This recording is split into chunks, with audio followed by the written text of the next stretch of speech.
So this is another new episode of Me versus Mind, and I have Ranadeep with me. So Ranadeep, congrats first of all. Thank you so much. He's now an RBI officer officially, so that's a great moment because I know Ranadeep for a long period of time. He has just graduated from St. Xavier's College in economics and then did a master's from IIT Delhi, if I'm not wrong, in economics only. So exceptional now, an official at the RBI, so that's great. And I think it's like a pleasure for me to bring out some important topics right now in the world of economics. I will not go to the world, rather, I will keep it Indian, keep it about my nation only. So let's talk about certain things. But before that, how do you feel joining me in this podcast? Thank you, Protodip. As you said, I've been knowing you also for quite some time now. And like initiatives like this actually, send a message across that people of particularly from our generation, there are various other dimensions that interests us nowadays. These things are also something which are very important for us to know, because these actually impact you on your regular lives, and sometimes those are not very apparent. People might not be cognizant about it, but every day, every moment of your life, things, policies which are set by the government influence you. And I think that more and more, as we, all the other things are very important as well. But somewhere I think that attention to these matters are gradually, fading away. So that is something that we won't want. And I think initiatives like this, which you are doing, actually is very, very commendable on that front. So thank you, and greatly appreciate your introduction. Thank you so much. The pleasure is all mine. So now let's get into the main topic. What actually grabbed the attention of all people was the union budget, which was released on the 1st of February by our finance minister. Now, the main headline was it's a people's budget because the tax slabs have been reduced and there is no tax supposedly till 12 lakhs income, 12.75 lakhs for salaried people. So this was the one news which grabbed the attention. So how do you think, how is this actually going to be beneficial? And it's being marketed as it's being good for the middle class in particular. So what's your note on that? What's your remark on that? Right. So as you said that, now there's this new tax regime in which the tax slabs have been rationalized to a great extent. Even the tax rates have been reduced and the slabs are now changed, right? And even the deduction, which was earlier 7 lakhs, that has been increased to 12 lakhs. And particularly if we consider in the standard deductions of 75,000 for salaried people, that comes to around 12.75. Now, obviously, I do respect, and I think that I'll be salaried in some time, and that is actually a great bonanza for the general public, particularly the salaried class and all those who fall in that income brackets who are getting benefited out of it. But somewhere if we deeply scrutinize things, certain things come to the forefront that we should be aware of. I would particularly like to bring to your attention the fact that around in India, roughly the benefit that is going to be happening on account of this tax change roughly comes to around 3.1 crore or something. 3 crores people are going to get benefit out of this new tax thing which has come up, either the deductions or the change, around 3 crores. Now, if I assume a standard household of 4, and assuming that one member earns, right, although there are couples who are earning, but suppose that one family member of them earns, then it comes to around beneficiaries of this thing comes to around 12 crores, right? 3 crores into 4, simple arithmetic, 12 crores. Out of how much? 140 crore standard, right? Now, the rationale behind such a proposition has been a consumption boost, right? It's simple economics. If consumption increases, suppose I have more money in my hands because the taxes are now reduced, I'll go to buy chicken. The chicken seller will have more money in their hands because I bought chicken from them. The chicken seller will go buy a fish. The fish seller will have more income on account of that. And this is how the multiplier process works and the overall GDP grows up. Because that is what the rationale that is being driven by this government. The rationale is that, this income tax change, whatever has been brought about, will increase the personal disposable income. People will have more income in their hands, more money in their hands basically, and that is going to boost up consumption. But somewhere we are missing the point that this extra money which people will have, they can actually use that for saving, number one. And that is more rightly so because since pandemic, we have been seeing a reduction in savings. As for the latest figures, I think it's around 5.2% of the gross national income, which is quite less by any measure. So we have to increase that savings. So, banks, we have the recent SBI chairman also telling that banks are facing severe liquidity crunch. Banks are not having enough money because people are not saving it. People are investing in mutual funds, SIPs, that seem to be more attractive to them. So banks are facing liquidity crunch. So they will offer, some interest benefits or something to attract that savings back into the economy. That's sort of a leakage. That's not consumption. That will boost up the GDP as per the rationale of the government. On the other hand, there is an issue of the money being paid off for earlier debt that people have in general taken.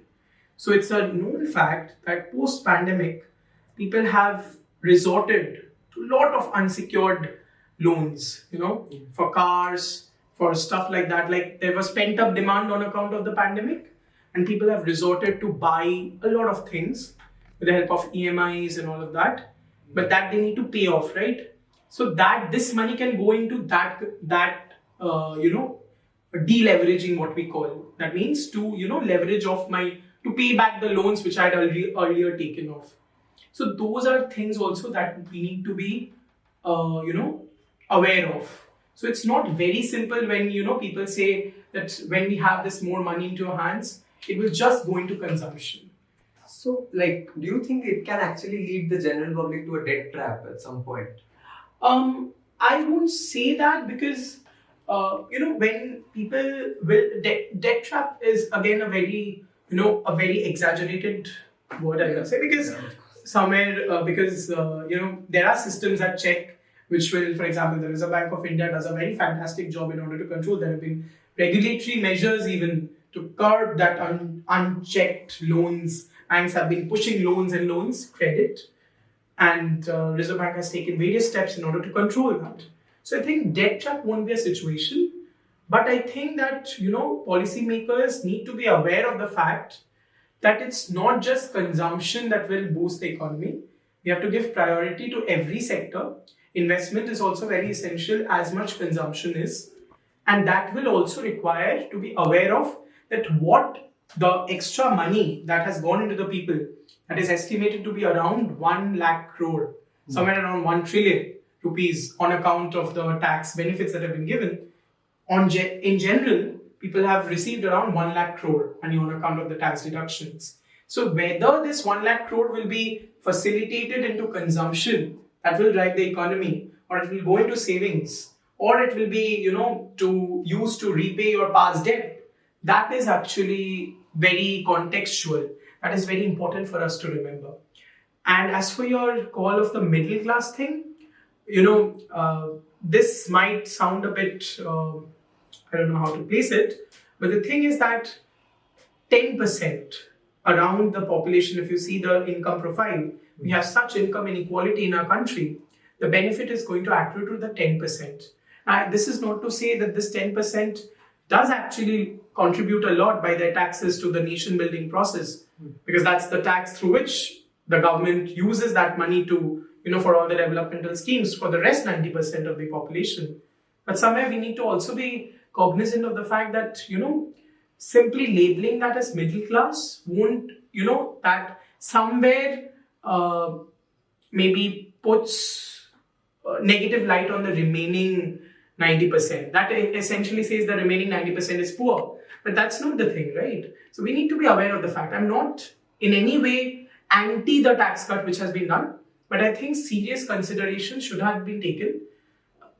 There are other measures that could have been taken also, but this is, I'm not saying again that this was a bad move. It's a good move, thought out move, but again, some form of consultations might have helped. Okay, so I will just try to cut you off a little bit because Right. I don't know about the union budget, but the time budget is certainly going over there. Right. So it's fine.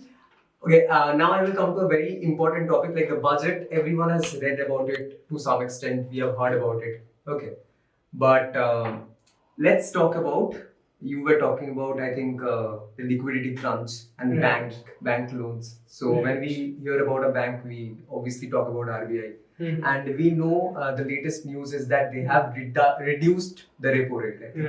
Right. So, first of all, obviously, repo rate. I have studied economics. I may know it a little bit, but probably many people don't know what is a repo rate. Right. And I would want you to describe that shortly. What is repo rate first? Right.